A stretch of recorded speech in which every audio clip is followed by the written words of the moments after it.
샬롬 샬롬 샬롬. 하나님 사랑합니다. 여러분 주 안에서 사랑합니다. 창세기 36장에서 이삭과 리브가 에사에서 태어난 맏아들 에서가 세일 땅에 정착한 후 번성하여서 한 민족을 이룬 사실이 족보의 형태로 기록된 부분이 바로 오늘 본문이죠. 이것은 하나님께서 창세기 25장 23절에서 말씀하신 대로 리브가의 태중에 두 민족이 있다고 하셨던 말씀이 성취되어 감을 의미하고 있습니다. 즉 하나님께서 택하신 야곱의 후손 번영도 중요하지만 넓은 의미로 에서의 후손 번영 역시 하나님의 예언 성취 유란이었다라는 뜻입니다. 오늘 36장에서는 에돔 족속의 조상이 에서임을 기록하는 것으로 끝맺고 있어요. 그래서 오늘 그냥 제목을 에돔 족속의 조상은 에서더라 이렇게 적어봤습니다. 에서의 족보에 대해서 우리 주석 내용을 좀 잠깐 살피고 갑니다. 에서의 아내들에 대해서 1절부터 5절까지 증거되어 있습니다. 이미 이스라엘을 통해서 약속의 후손들이 갈라져 나간 일이 있는데 여기서 또 에서가 약속의 후손에 대열해서 갈라져 나가는 것을 볼 수가 있죠. 에서의 아내들은 그 분기점 역할을 하고 있는데 에서는 하나님을 섬기지 않은 이방 족속 즉 가나안 족속의 여인들을 택해서 아내로 삼았습니다. 그러나 부모인 이삭과 리브가가 그 일을 기뻐하지 않게 되자 그는 같은 혈통인 이스마엘 족속의 마할랏을 또다시 아내로 취합니다. 그러나 그의 결혼은 무분별한 것이었다. 결국 그의 신앙의 가정을 이루지 못하죠. 에서는 3명의 아내를 두었습니다. 아다와 오홀리바마 36장 창세기 36장 2절 부분이죠. 에서가 가나안 여인 중 헷족속 엘론의 딸 아다와 히족속 시브온의 딸인 아나의 딸 오홀리바마를 자기의 아내로 맞이하고 이렇게 나타나 있죠. 3절에는 또 이스마엘의 딸 느바요의 누이 미스밧을 맞이하였다 이렇게 말씀합니다. 에서의 자녀들에 대해서 9절에서 12절까지 쭉 이어집니다. 에서는 가나안 헷족속 여인 아다와 히족속 여인 오홀리바마와 그리고 이스마엘의 딸 느바요의 누이 그 바스마덱에서 5명의 아들을 낳았습니다. 10절이죠. 이는 야곱의 아들들만큼은 못한 수였지만 후일 그들 후손의 수는 야곱의 후손의 수와 거의 비슷해집니다. 그렇지만 중요한 것은 후손의 숫자가 아니라 그들의 이름이 성경에서 이제 더 이상 인물이나 역사나 사건들 속에 나타나지를 않습니다. 이렇게 거명이 더 이상은 되지 않습니다. 이는 하나님의 구속사에서 제외되었다는 것을 의미하죠. 이후부터 성경 속의 주요 인물, 역사 사건들은 누구를 중심으로? 이스라엘을 중심으로, 야곱을 중심으로 전개가 됩니다. 엘리바스라고 창세기 36장으로 보면 4절에 아다는 엘리바스를 에서에게서 낳았고 바스맛은 루엘을 낳았다 이렇게 나타나 있죠. 에돔 족장들의 시조에 대해서 17절에 오늘 본문에 에서의 아들 루엘의 자손으로는 나앗 족장, 세라 족장, 삼마 족장, 미사 족장이니 이들은 에돔 땅에 있는 루엘의 족장들이요 이들은 에서의 아내 바스맛의 자손이다 증거합니다. 세일산에 거했다고 9절에서 10절에 증거하죠. 야곱과 에서는 그들의 소유가 풍부하여 함께 거할 수가 없었어요. 너무 많기 때문에. 그래서 에서는 모든 가족들과 재물과 짐승들을 이끌고 세일산에 갑니다. 이곳의 현재의 위치는 예루살렘 서쪽 약 14km 지점으로 사해 남쪽의 아라바 산악지대입니다. 이후부터 세일은 하나님 백성들의 도성인 예루살렘과 상반되는 이방 도성으로 자주 등장을 하죠. 에서는 세일산에 정착하고 그 후손들 대대로 삶의 근거지 세일산 근방이 자주 드러납니다. 그들을 라오멜 동맹군이 승리한 곳이다. 창세기 14장 5, 6절입니다. 그들 라오멜 동맹군이 승리한 곳. 오홀라바마는 여호수아, 알람과 고라를 낳았으니 이들은 에서의 아들들이요 가나안 땅에서 그에게 태어난 자들이더라. 이거 증거합니다. 창세기 36장 6절에도 에서가 자기 아내들과 자기 자녀들과 자기 집의 모든 사람과 자기의 가축과 자기의 모든 짐승과 자기가 가나안 땅에서 모은 모든 재물을 이끌고 그의 동생 야곱을 떠나 다른 곳으로 갔다. 출애굽 시에 이스라엘의 교묘한 곳이기도 합니다. 역대하 20장 10절에 옛적에 이스라엘이 애국 땅에서 나올 때 암몬 자손과 모압 자손과 세일산 사람들을 침노하기를 주께서 용납하지 아니하심으로 이에 돌이켜 그들을 떠나고 멸하지 아니하였다 이렇게 증거되어 있습니다. 이렇게 해서 세일산 사람들에 대한 내용이 나타나 있는 걸 볼 수 있죠. 에서의 자손들이 계속 소개가 됩니다. 10절에서 12절에 아다에게서 나온 자손들이다 이렇게 증거합니다. 에서는 가나안 해족속 여인 아다에게서 엘리바스를 낳았는데 엘리바스의 첫 아들이 대만이다. 엘리바스의 아들들로는 대만 외에 오말, 스보, 가담, 그나스와 아말렐이 있었다. 11절이죠. 남편과 한몸된 존재에 대해서 마태복음 19장 5절에 말씀하시기를 그러므로 사람이 그 부모를 떠나 아내에게 합하여 그 둘이 한 몸이 될지니라 하신 것을 읽지 못하였느냐. 에서의 아다에게서 난 자에 대해서 4절에 증거하죠. 아다는 엘리바스를 에서에게 낳았고 바스맛은 루엘을 낳았다. 바스맛에서 낳은 자손들에 대해서 에서는 이스마엘의 딸 바스맛에게서 루엘을 13절에 낳았다고 증거합니다. 루엘은 나학과 세라와 삼마와 미사 등 4명의 아들들을 낳습니다. 네 번째 아들인 미사는 두려움이라는 의미를 가지고 있다고 합니다. 에서의 그 손자에 대해서 역대상 1장 37절에도 나타나 있고 에돔 족속의 족장이 된 모습 그 말씀도 오늘 본문 17절에 에서의 아들 르우엘의 자손으로는 나 족장, 세라 족장, 삼마 족장, 미사 족장이니 이들은 에돔 땅에 있는 르우엘의 족장들이요 이들은 에서의 아내 비스맛의 자손들이며 오홀리바마에게서 낳은 아들에서 14절에 증거하죠. 에서가 히 족속 여인 오홀리바마에게서 낳은 첫 아들은 하나님이 도우소서라는 의미를 지닌 여호수다 증거합니다. 둘째 아들은 지체하다라는 의미를 가진 얄람입니다.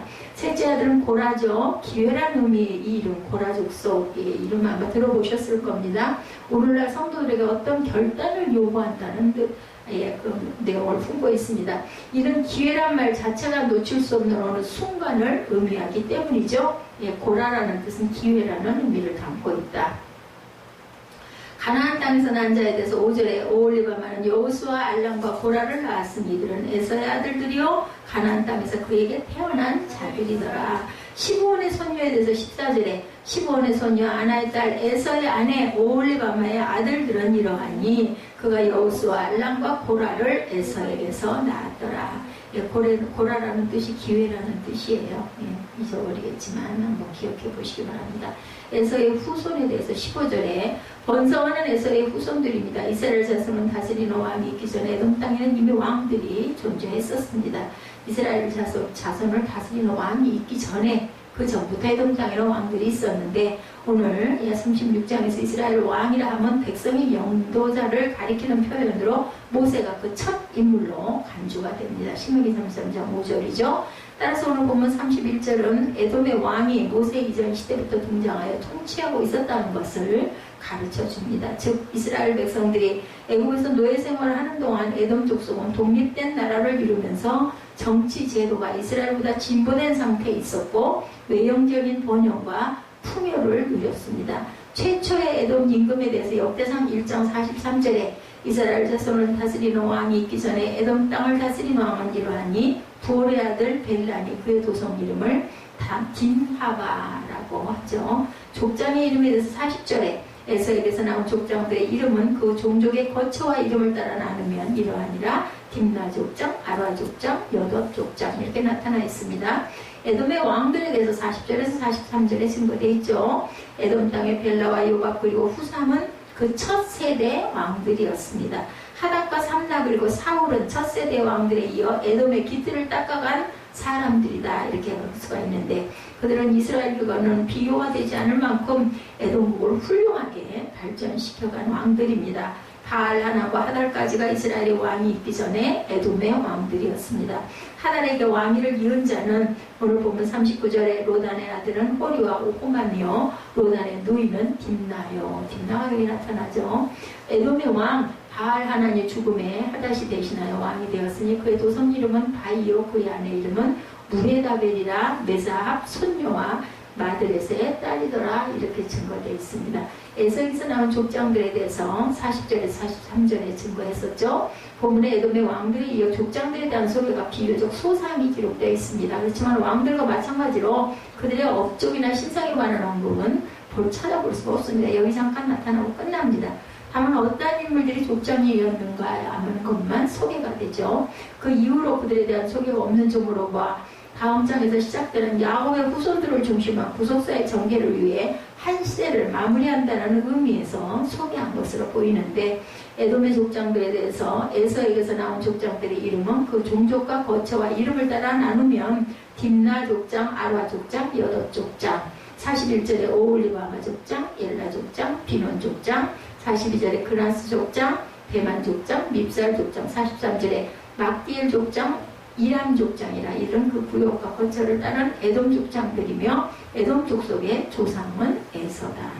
하닷이 죽은 이후에 족장에 대해서 역대상 1장 51절에 하닷이 죽으니라. 그리고 에돔의 족장은 이러하니 딥나 족장과 알리아 족장과 여덧 족장과 오홀리바마 족장과 엘라 족장과 비논 족장과 그나스 족장과 대만 족장과 밉살 족장과 막디엘 족장과 이람 족장이라 에돔의 족장이 이러하였더라. 역대상 1장 51절에서 54절에도 똑같이 같은 이름이 이렇게 나타납니다. 창세기 36장은 에서의 후예에 대해서 장황하게 열거하고 있습니다. 아마 우리가 쭉 성경을 읽어간다면 이 부분에서 굉장히 지루하다 뭐 이름들이니까요. 이는 창세기 기록된 마지막 이방 족보로 장차 구속사가 벌어질 이방 민족들의 침략에 대한 배경적 설명이 필요했기 때문에 나타납니다. 야곱의 형 에서 역시 세상적인 복을 많이 받았으나 그의 인생은 실패했죠. 성도가 말하는 복은 하늘에 속한 신령한 복을 말하기 때문입니다. 하나님을 모르고 죽었기 때문에 이방 우상들을 숭배했기 때문에 중요한 인물도 아닌 에서의 족보를 길게 나열한 이유는 본문 36장 뒷전에 그저 35장에 야곱의 12아들의 이름이 35절에서 완벽하게 소개된 뒤에 창세기 35장 23절부터 본문 36장에서는 에서의 족보가 지루하리만큼 길게 마지막 절 43절까지 이어졌죠. 에서의 계보가 어디까지 소개되는가? 400~500년 뒤에 태어날 아들들까지 전체가 다 나타난 거예요. 모세 때 출애굽이 일어나는데 그 출애굽 시절 가나안에 들어갈 직전까지 에서의 계보가 계속 드러납니다. 왜 성경은 무슨 뜻인지도 알기 어려운 이런 계보를 나열했을까요? 아까 읽고 나서 무슨 말이 그냥 이름이에요. 이름. 외국인들이 우리나라 사람들 이름도 이상하게 생각해요. 뭐 철수야, 영자야, 이렇게 무슨 이름이 있다위야 이럴 수 있거든요. 성령의 감동을 통해서 기록된 성경 말씀이 이렇게 지루하고 의미가 없어 보이는 이런 말씀들을 왜 나열을 했을까? 의문을 품어보는데 이것은 선택한 야곱, 선택하지 않은 에서 이 두 사람의 역사를 대비시켜 놓음을 통해서 하나님이 선택받은 백성을 인도하신 역사의 의미를 분명하게 이끌어내는 효과를 노린 부분이지 않을까. 그러므로 마치 성동격서 동쪽으로 소리를 지르면서 서쪽을 치는과 마찬가지로 성경의 에서에 대한 족보를 이야기하면서 야곱 족보를 이끌어 가시고 야곱 후손의 역사를 주관하시는 하나님의 섭리를 드러내고 계신다라는 것. 선택받은 자손들은 연단을 통해서 성결하게 됩니다. 첫 번째, 선택받은 자손들은 애굽에서 노예 생활로 시작이 되죠. 이제 야곱의 족속 에서의 족보가 끝나자마자 37장부터는 요셉과 형제들의 이야기가 나옵니다. 곧바로 요셉은 형제에 의해서 애굽으로 팔려가죠. 고난을 받아요, 맨 먼저. 그리고 애굽으로 팔려간 요셉이 총리를 하고 있을 당시에 뭐가 들어요? 기근이 들죠. 12아들과 야곱이 전부 애굽으로 와서 살게 됩니다. 왜? 배가 고프니까. 애굽 땅에서 400년이 넘는 기간 동안 노예 생활을 하게 되죠. 반면에 선택하지 않은 에서의 후손은 세일산을 중심으로 해서 나중에 에돔 족속을 이루게 되는데 그 땅에 이미 살고 있었던 사람들과 연합해서 결혼도 하고 그곳에서 무모한 번성을 하는 걸 봅니다. 이렇게 두 역사를 비교하는 거죠. 일정한 구간 동안에 선택받지 않은 에서의 후손들이 번성한 모습, 창세기 36장 그리고 야곱의 후손이 번성한 모습, 그리고 출애굽기. 그런데 야곱의 후손은 400년이 넘는 역사 동안 노예로 살게 됩니다. 의외로 선택받지 않은 에서의 후손들은 왕정 체제를 이루고 있던 민족과 결탁하면서 문명의 최고조의 수준을 향해 가면서 번성합니다. 근데 이 문명의 최고조의 수준을 향해 간다는 게 꼭 좋은 것만은 아니다. 타락하게 되죠. 단순히 이름만 나열한 본문 36장이 너무 소중한 메시지를 우리에게 보여주는데 약속한 자녀에게는 안 주시고 약속 안 한 자녀에게 번성을 주셨다는 거예요. 그리고 엄청난 문명을 누리고 살아갈 수 있게 해주셨다. 택한 자녀에게 가나안 땅을 주시겠다고 하나님께서 약속하셨죠. 그런데 그 복지가 430년에서 500년 가까운 세월 동안 미뤄지게 됩니다. 오래 걸립니다. 그리고 그 가나안 땅을 주시겠다고 약속하지도 않은 가나안 7족속 그리고 에돔 그 에서 족속들이 차지하고 살아가게 됩니다. 그것을. 그래서 이 하나님의 축복이 정말 어떻게 보면 좀 무섭다라는 생각이 들기도 합니다. 하나님이 아브라함에게, 이삭에게, 야곱에게 가나안 땅을 주시기로 약속해 놓으시고 하나도 주시지 않을 뿐 아니라 몇 년이 걸렸다고요? 430년에서 500년 이후로 가고, 그동안은 누가? 에서의 족속들이 이렇게 번창하고 잘 누리고 살아가게 해놨어요. 그 기간 동안 노예 생활을 하라고, 노예 생활을 하게 하죠. 하나님의 축복의 약속, 이것이 꼭 금방 그렇게 우리에게 복을 주시는 것만은 아니라, 야곱은 아시는 대로 복을 쫓아간 사람이죠. 형을 속이기도 했고, 장자권을 팥죽 한 그릇에 사기도 했고, 그리고 염소토를 다루고, 그 축복 기도를 다 받습니다. 장자의 축복을. 근데 축복의 후손은 400년 이상 노예 생활을 하는 반면에, 팥죽 한 그릇에 장자권을 넘겨버리는 하나님의 축복권, 장자권이라고 하는 것에 대해서 그렇게 소홀했던 그 에서는 왕정 국가를 세우고 가나안 땅 근처에서 이방 민족과 섞여 살면서 어마어마한 번성과 문명의 이기를 향유하고 누리게 되었다.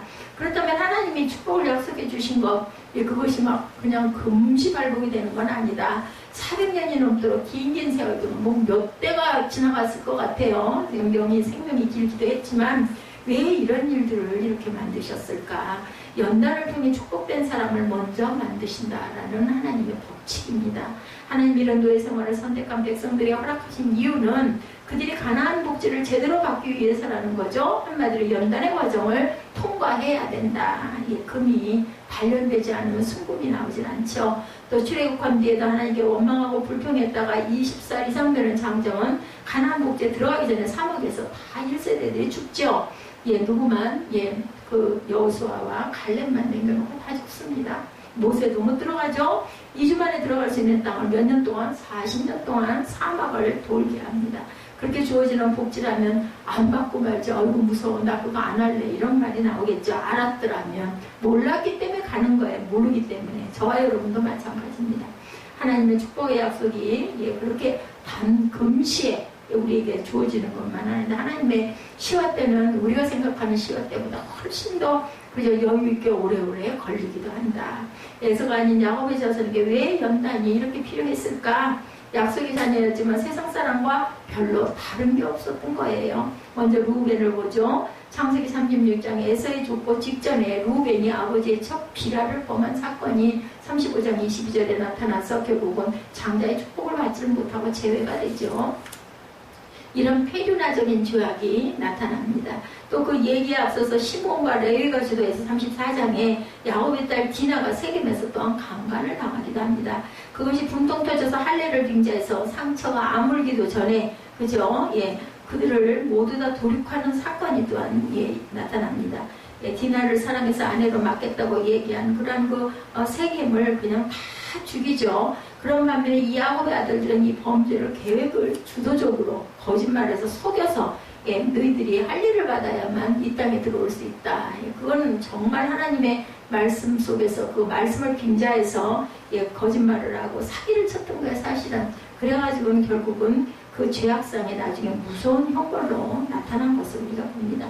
이것이 바로 인간 속에 숨어있는 죄악의 뿌리, 그것이 그대로 믿는 사람들인데도 불구하고 하나님 아래에 있는 자녀들이었는데도 불구하고 이 죄악의 뿌리는 하나님께서 선택하신 백성이나 선택하지 않은 백성이나 동일하게 갖고 있는 무시무시한 죄악의 뿌리였다.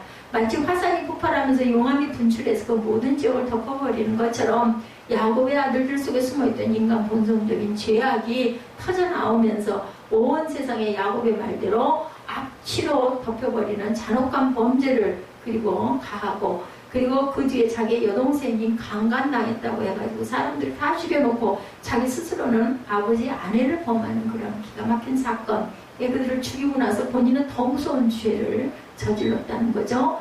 하나님의 자녀다운 경지로 성숙되려면 예수 믿는 이후로 일생의 연단의 과정이 시작된다라는 것은, 그래서 그런 얘기들을 많이 합니다. 도대체 예수 믿기 전에는 모든 게 다 잘 되고 돈도 잘 벌고 잘했는데 왜 예수를 믿고 나니까 이렇게 집안에 풍파가 많고 어려운 일이 많이 일어나고 정말 안 좋은 일들이 왜 이렇게 일어나나. 그래서 그런 말을 합니다. 신앙을 바꾸면 막 집안이 막 뒤집어진다 그래가지고 절대로 그러면 안 된다, 이런 얘기들을 많이 하기도 합니다. 사사기에 우연히 예수 믿은 사람의 삶이 세상에서 더 힘들다는 주제의 설교문을 연속적으로 올라오는 것들을 우리가 가끔 봅니다. 축복의 약속이 어때요? 이게 좋은 것만은 아니구나입니다. 그걸 꼭 통과해야 된다는 거죠. 가나안 땅에 들어가기 위해서 홍해를 건너야 되고, 그죠? 요단을 건너는 것처럼 구름 위에 유유자적 중 천국이 임하지만 불칼도 같이 임합니다. 하나님이 붙이시는 전쟁 중에, 하나님이 부시시는 전쟁에 임마누엘의 목적 하나님이 임하시면 심판과 더불어 임하시기도 한다라는 거. 근데 우리는 예수 믿으면 복 받는다는 이야기를 많이 듣고 많이 합니다. 그러나 오랜 세월이 지나서 완전한 성화가 된 후예들에게 임한다. 철로 역정, 그죠? 역경의 여정이에요. 철로 역정은 천국 들어갈 때까지 계속되죠. 성도의 삶을 일평생 깨어지는 삶이고, 바울 서신의 표현으로 환난과 연단, 인내다 이렇게 볼 수가 있습니다. 노예로 살다 보니까 범죄할 여건이 되지가 않기도 합니다. 이런 점을 생각하면서 이 400~500년의 두 개의 역사를 놓고 볼 때 하나님의 선택한 백성들은 왜 500년 동안 노예 생활에 얽매여 놓았는지 알 수가 있는 거죠. 가나안 복지를 주신다는 것은 그 복지에서 하나님이 함께 살기를 원하셨다라는 것. 그런데 선민이 하나님과 함께 살려면 죄악의 화산에서 용암이 흘러나오듯이 다 쏟아내야 된다는 거예요. 그래서 430년 동안 그들을 노예 생활로 묶어버립니다. 그 기간에 범죄를 하려고 해도 여건이 안 돼요. 그죠? 노예로 생활하기 때문에. 그렇게 억지로 강제적으로 성화의 삶을 체득하면서 점점 거룩한 후손이 나오게 됩니다. 반면에 에서의 후손은 그들의 본성 그대로 그냥 신나게 그냥 집에 거 실컷 짓고 먹고 놀고 마시고, 그죠? 향락에 빠져가지고 살게 되죠. 결국은 출애굽에서 이스라엘 사람들이 가나안 땅에 들어갈 때 이스라엘 사람들 하여금 가나안 7 족속을 다 멸절시켜버리게 되죠. 그리고 에돔 족속도 그 후로 역사에 별로 드러나지를 못합니다. 야곱 후손들이 애굽에서 종살이 할 동안 에돔 땅에 있는 에서의 후손들과 그 가나안 7 족속들은 노예 생활이 아니라 왕정 체제로 구비할 만큼 발전된 문명을 발전시키면서 자기들의 욕망을 그대로 표현하고 분출시키고 즐기고 누리고 삽니다. 이러한 노예 생활이 아니라 왕정 체제로 구비할 만큼 발전된 문명을 발전시키면서 그렇게 했던 그들은 결국은 역사 속에서 사라지죠.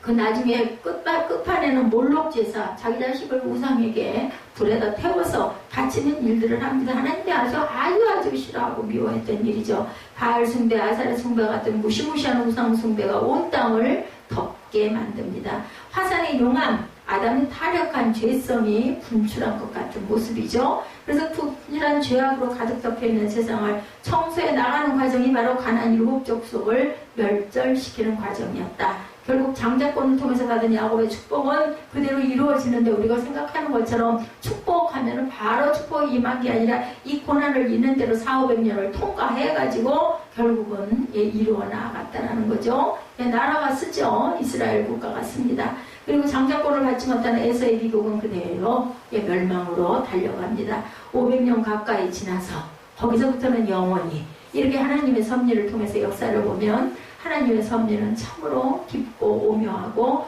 우리가 생각하는 것 같은 금방 바로가 아니라 장구한 역사를 통해서 나타난다. 야곱의 족속, 아브라함의 족속 후손들은 400년이 넘도록 애굽에서 종노릇하 계신 이유는, 그리고 계속되는 광야의 연단을 받은 이유는 하나님께 종노릇하지 않는 한 우리 죄악이 화라산처럼 용암을 분출하게 되고 우리의 삶을 덮어버린다는 의미를 말씀합니다. 에돔에서 일어난 에서의 번성을 우리가 절대로 닮아가려고 하거나 부러워할 필요가 없다. 세상의 번영, 번창, 아주 그냥 여유로운 삶, 이런 것들에 대해서 너무 선망할 필요는 없다라는 겁니다.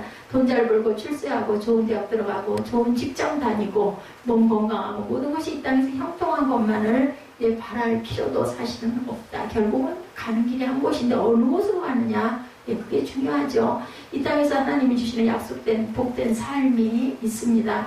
정가난하게 살아도 마음이 평강 가지고 가족이 화목하게 사는 가정도 있고 어마어마한 부를 누리고 살지만 그 안에는 정말 엄청난 시기와 다툼과 가족들 간에 그죠? 죽이고 죽이는 그 죽는 그런 역사도 엄청 많습니다. 집집마다 가가고 보면 천국에 올라가야 될 영적 가나안 땅으로 가야 될 모든 사람들에게 하나님께서 이 땅에서 하나님 앞에서 종노릇하며 살기를 원하시죠. 그러기 위해서 우리가 돈 벌고 싶은 만큼 돈 벌지 못하게 하시고, 건강하고 싶은 만큼 건강하지 못하게도 하시고, 우리가 좋은 대학에 들어가기를 바라는 만큼 좋은 대학에 들어가지 못하기도 하시고, 우리가 형통했으면 하고 원하는 만큼 형통하지 못하는 이유도 있습니다. 우리의 소망들을 이루가다는 죄악이 묻어나오고 새어나오면서 용암까지 뿜어져 나오면서 우리의 삶을 죄악으로 덮어버리기 때문에, 하나님께서 야곱의 자손들을 노예 생활을 시키는 것과 마찬가지로 선택하지 않은 에돔에게 번성을 주신 대신 선택한 백성에게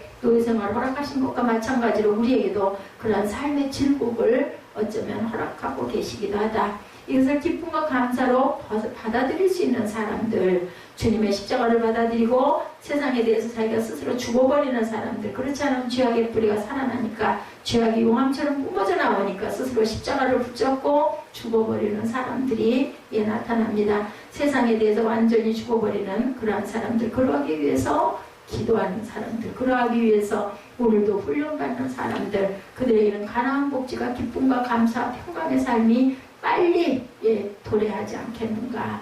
축복의 약속, 무섭기도 한 약속이다. 주님의 십자가를 붙잡는 사람들에게 무서워할 필요는 없죠. 노예 생활이 단축되겠죠. 순종하고 가다 보면. 그리고 하나님의 약속의 땅이 내려옵니다. 에스곧 에돔의 족보 43절까지 우리가 3일 살펴봤는데, 1절에서는 에스곧 에돔의 대략 이러하니라 이렇게 나옵니다. 대략이라는 단어는 계보를 뜻하는 뜻입니다. 히브리어로 톨레도시라고 하는 단어, 창세기 모두 10개의 족보로 구성되어 있는데 여기 36절에 나오는 족보가 9번째 족보입니다. 여기서 저자는 에스곧 에돔의 족보를 길게 서술하고 있는데, 우리가 족보가 나오면 먼저 해야 할 것이 있다고 말씀드렸습니다. 전후 문맥과의 관계에서 족보가 차지하는 위치가 무엇인가 하는 것을 우리가 살펴야 되는데, 그 족보 기록의 시점을 우리가 살펴보면 그 족보가 가지고 있는 특징이 드러납니다. 그 족보 기록에서 특징적인 것들을 찾아보게 되죠. 그러면서 저자가 이 족보를 기록한 목적이 어디에 있을까 우리가 파악을 해야 되는데, 저자가 족보를 기록한 것은 이유가 있는데, 족보 기록을 통해 무엇인가를 말하고자 하는 것, 그 메시지를 찾아듣고 메시지 갖는 오늘의 의미를 생각해 보아야 되겠다. 먼저 족보 기록의 시점과 관련해 문맥적인 흐름은 뭘까? 앞에 본문 야곱이 베델로 올라가 하나님의 약속을 새롭게 확인받고 그 이름을 이스라엘로 불림받는 내용, 이삭이 그 생을 마치고 열제기로 돌아간 내용이 우리가 살펴본 내용입니다. 그리고 나서 새로운 단계에 들어가죠. 이삭의 죽음으로 하나님의 구원 역사에 새로운 단계가 나타납니다. 당연히 새로운 족보 기록이 나와야 되겠죠. 한 사람이 죽었으니까. 창세기의 특징이 그거죠. 새로운 세대로 넘어갈 때 족보 기록이 나오는 것이 창세기의 특징입니다. 아담이나 셈 또는 노아, 아브라함, 이삭과 같은 이들이 등장하여서 하나님의 구원 역사의 경영을 열어갈 때 족보 기록이 항상 같이 따라옵니다. 이는 족보 기록을 통해서 이전 시대를 정리하고 새로운 단계를 열어가는 의미입니다. 그렇게 볼 때 36장은 이삭으로 말미암은 하나님의 구원 역사의 경영이 마쳐지고 하나님의 택함 받은 장자 야곱이 그 역사를 담당해가는 시점, 12지파에 이게 번창이 드러나는 거죠. 이미 몇 장에 걸쳐 길게 야곱의 이야기가 나왔지만 그 야곱의 생은 기록 구조상으로 볼 때 이삭의 경륜에 속한 것이었고, 오늘은 이제 야곱은 베델의 새로운 언약 안에서 이스라엘로 일컬음을 받게 되면서 라헬의 죽음이 있었으니까 12이스라엘을 이루게 되었다. 12지파가 이제부터 소개가 되는 거죠. 본격적으로 새로운 단계에 접어듭니다. 그리고 이삭의 죽음을 바로 이어 기록해 놓고 있죠. 우리가 지난 시간에 살펴본 대로 이삭은 사실 요셉의 애국으로 팔려갈 때까지 생존해 있었습니다. 여기 야곱의 기록과 함께 그의 죽음을 기록함으로 이제는 누가 이삭의 세대가 끝났다. 그의 죽음의 시점을 맞춥니다. 그리고 이제 본격적으로 야곱의 족보로 문이 열리죠. 야곱의 경영이 시작이 된 것. 37장 2절에 보면 야곱의 약전은 이러하니라 이렇게 소개가 됩니다. 마치 새로운 이야기를 쓰는 것처럼 이야기하죠. 야곱의 족보지만 거의 요셉 이야기입니다. 요셉이 주인공처럼 쓰여져 있죠. 37장 이후의 것들은 야곱의 족보이지 요셉의 족보가 아닌 것 같이 보입니다. 그렇게 해서 창세기는 야곱의 족보로 끝맺고 있다는 것. 요셉은 그가 창세기에서 탁월한 위치를 차지하고 있으나 12이스라엘의 하나로 계수됩니다. 요셉은. 그리고 오늘 본문은 야곱 기록을 목표로 여기에 기록되어 있고, 에서 곧 에돔의 족보가 기록되었다는 것은 무엇을 의미하나, 이 족보를 기록으로 에서는 역사의 전면에서 사라진다는 의미를 보입니다. 왜냐하면 아들이 둘이었잖아요. 그러니까 에서가 마무리를 해놔야 그리고 다시 야곱을 이어서 쭉 이어갈 수 있기 때문에 이렇게 정리를 하면서 가는 내용입니다. 그럼 지금 저자가 에서를 무시하거나 업신여겼는가? 그렇지는 않습니다.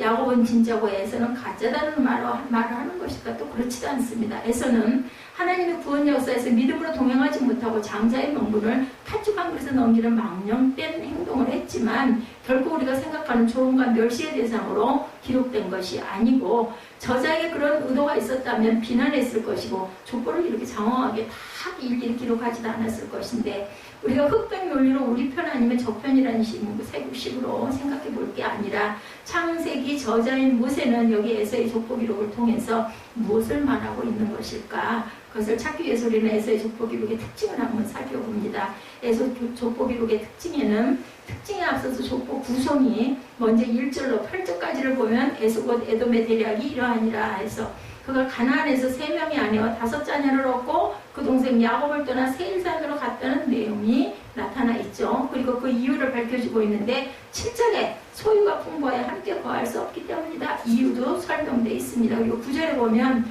1절에서 나온 말이 다시 반복이 돼서 더불어 그 자손의 이름은 이러하니라 하고 덧붙여 있죠. 그러면서 14절까지 그의 아내들과 아들들의 이름이 다시 반복되고 10명의 손자들의 이름이 덧붙여서 기록되어 있습니다. 그리고 15절에서 19절까지는 에서의 자손으로 특별히 족장된 자들의 이름이 나오죠. 20절에서 30절에는 그 땅의 원주민이었던 자들의 족장의 이름이 나옵니다. 그리고 끝으로 31절 이하에서는 에돔 땅을 다스렸던 왕들의 이름이 쭉 열거가 됩니다. 우리가 쉽게 족보의 이런저런 특징들을 우리가 발견하게 되죠. 먼저는 반복되고 있다라는 것이 우리가 보입니다. 에서의 아내들은 무려 4번 정도가 반복되어서 나옵니다. 3절에서 4절, 10절, 11절에서 14절, 15절에서 18절 이렇게 반복이 4번 됩니다. 먼저는 간단하게 에서의 아내들과 아들들을 기록하고 그의 손자들이 나오자 조금 더 확장해서 반복해 기록하고 그 후손에서 족장이 나오자 다시 반복해서 기록하고 그 다음에는 무엇을 나중에 왕들이 나왔다 이렇게도 나오죠. 에서의 후손의 번성함을 강조하죠. 그 씨를 통해서 많은 족장이 나왔다. 그러니 많은 부족도 또한 이루었겠죠. 뿐만 아니라 그들은 강대해집니다. 그들 가운데 왕들이 세워진 사실을 또한 우리가 볼 수가 있죠. 왕을 중심으로 여러 부족이 힘을 결합하고 있습니다. 31절 이하를 볼 때 그 왕들은 혈통을 따른 왕들은 아닙니다. 왕은 죽은 때까지 왕으로 있었고 그 아들이 왕위를 이은 것이 아니라 서로 다른 부족에서 왕이 세워지고 있는 것을 우리가 볼 수가 있죠. 새로운 왕이 세워질 때마다 도읍지가 바뀝니다. 여하튼 에서의 후손은 번성하고 강해집니다. 그리고 저자는 그것을 강조합니다. 또 어떤 특징, 특별히 에서가 세일로 가게 된 이유도 나오죠. 하나님이 주신 복이 너무 많았기 때문이다. 너무 풍성해져가지고 함께 있을 수가 없다. 6, 7절에. 그래서 하나님의 복 주심이 매우 컸음을 또한 강조합니다. 의외로 원주민들의 족장이 언급되는 것도 이들이 에돔의 족장들을 등장시킵니다. 결과적으로 에돔의 후손들이 그 땅의 원주민을 정복하고 흡수했음을 말합니다. 이에 대한 기록은 신명기 2장 12절에 나와 있습니다. 신명기 2장 12절을 보면 이스라엘이 가나안의 기업을 얻은 것처럼 에서의 자손이 호리 사람을 멸하고 그 땅에 거하였다 이렇게 증거됩니다. 마치 야훼께서 이스라엘에게 가나안을 기업으로 준 것처럼 에서에게 기업을 준 것으로 말하고 있습니다. 결론적으로 에서의 후손이 번성하고 강대하여 이방 땅을 정복한 것으로 말하죠. 아브라함의 복이 에서에게까지 미친 것으로 말씀합니다. 그는 비록 장자의 명분을 경휼히 여긴 자였으나 그럼에도 하나님께서는 아브라함의 복을 따라 그를 또한 축복해 주셨다라는 것, 그 축복은 영원히 보장되었어야 하는데 그렇지가 못하죠. 민수기 20장 18절에서 20절 보면 그들은 출애굽한 이스라엘이 그 영토를 통과하는 일을 거절합니다. 하나님의 일하심을 대적하고 났습니다. 그 일로 그들은 버림을 받고 그 후에 다윗에 의해 정복되어 이스라엘의 종이 되고 맙니다. 여기 본문에 에서 후손의 잘못을 이야기하는데 목적이 있지 아니하고 오히려 하나님이 복 주심이 어떻게 에서와 그 후손에게 미쳤는지 그리고 나아가 세일의 원주민들에게까지 미쳤는지 하는 것을 강조하고 있죠. 그리고 이러한 강조가 지금 모세가 독자들에게 말하는 의미를 가지고 있습니다. 수신자는 애굽을 광야 이스라엘 백성 1차 수신자, 듣는 사람들입니다. 그들은 가나안을 정복 전쟁을 앞두고 있고 그들은 들어가 약속하신 기업의 땅을 차지해야 합니다. 에서를 복주신 하나님께서 이제는 이스라엘을 복주신다. 에서를 이렇게 번성케 하셨을진데 이스라엘을 축복하신 것은 당연하죠. 이스라엘은 어찌 해야 될까? 아브라함의 하나님, 이삭의 하나님, 야곱의 하나님을 믿고 순종하고 나아가야겠다. 순종하지 않다 보니까 이렇게 버림을 당하니까 이 교훈이 있습니다. 그 약속을 따라 친히 야곱 가운데 신실하셨던 하나님을 우리가 신뢰하고 따라야 되겠다. 이것이 1차 수신자인 이스라엘 백성이 들어야 할 메시지였습니다. 이 본문이 우리에게는 무슨 의미가 있는가? 우리는 본문을 어떻게 읽어야 할까? 본문을 역사의 완성으로 읽어야 합니다. 에서 이름만 나오면 무조건 팥죽 이야기, 그의 망령된 행동만을 생각하고 개인적으로 교훈받을 것만 생각해서는 안 될 것이고, 본문은 그런 이야기를 하고자 하는 것이 아니고 그런 부족함에도 불구하고 또한 아브라함 안에서 축복되어진 것을 본문은 말하고 있는 거죠. 하나님의 언약의 신실하심이 어떻게 세일에까지 미치고 있는가 하는 것을 말합니다. 이 본문의 역사의 완성에서 읽어야 하는 부분은 아브라함의 복의 완성에서 우리가 읽고 느끼고 깨닫고 가야 되겠다. 아브라함의 복이 세일에서 에서에까지 미친 것처럼 이제 하나님께서 아들 안에서 그 백성에게 복을 주셨는데 그 복은 천하 만민 모든 족속에게 미치게 되어 있다. 그것은 인류에게 무슨 의의가 있어서도 아니요, 구원받을 만한 무슨 자격이 있어서도 아니다.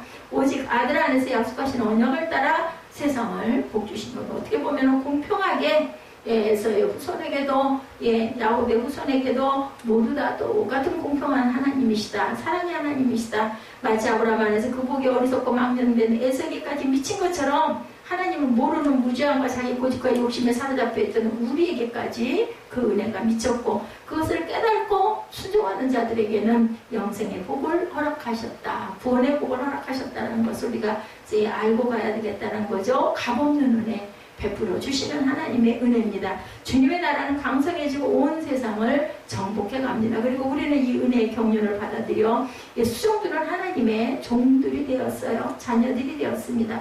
에서의 후손들은 하나님의 복 주심에도 불구하고 그 은혜를 대적자로 서버리고 말고 심지어 이스라엘조차 그 은혜를 따라 서지 못하고 말았는데 우리는 절대로 그래서는 안 되겠다. 그런 어리석은 멸망을 초래하는 그 길로 가서는 안 되겠다는 거죠. 하나님의 은혜를 은혜로 알지 못하고 배운 망덕한 자가 절대로 되어서는 안 되겠다. 이전에 어떤 구약의 백성들도 입지 못한 은혜를 우리는 입었습니다. 이 세대에 살면서 이 세대에 태어난 것이 저는 참 큰 축복이구나 하는 생각을 합니다. 심지어 모세도 다윗도 입지 못한 은혜, 그들도 깨닫지 못하고 접하지 못하고 같은 은혜를 우리는 받고 있습니다. 아들 안에서 하늘의 장자의 축복, 그죠? 하늘에 속한 모든 기업을 잇는 후사가 되죠. 예수 그리스도로 말미암아 땅의 축복만이 아닌 하늘에 속한 모든 복을 축복으로 이어지는 복을 우리는 기업으로 받았습니다. 바울은 우리가 기업으로 받은 나라가 말로 이룰 수 없는 것이다 이렇게 증거하고 있습니다. 이 땅의 고난에 능히 비교할 수 없다라고 하죠. 부활의 영광스러운 나라 우리에게 영원한 약속으로 보증이 되어 있다. 우리의 짧은 머리로 측량할 길이 없는 세계가 약속이 되어져 있다라는 것. 눈에 보이는 것을 따라 세상에 소망을 두지 말고 눈에 보이지 않는 하늘의 그 기업에, 영광스러운 기업에 소망을 두고 믿음으로 힘차게 살아가시는 저와 여러분 되시기를 창세기 36장을 통해서 하나님께서 야곱과 그리고 에서에게 주었던 그 동일한 축복에서 결과는 엄청나게 반대로 이루어지죠. 우리는 어느 쪽에 서야 할 것인지를 생각하고 우선 당장의 유익, 당장의 어떤 그 향락, 편안함 이런 것이 아닌 하늘나라의 소망을 둔 연단과 고통이 있다 할지라도 천국을 향하는 사랑과 은혜를 기억하고 따라가는 저와 여러분 되시기를 주님의 이름으로 축복합니다. 우리 결단하시고 기도하는 시간 갖도록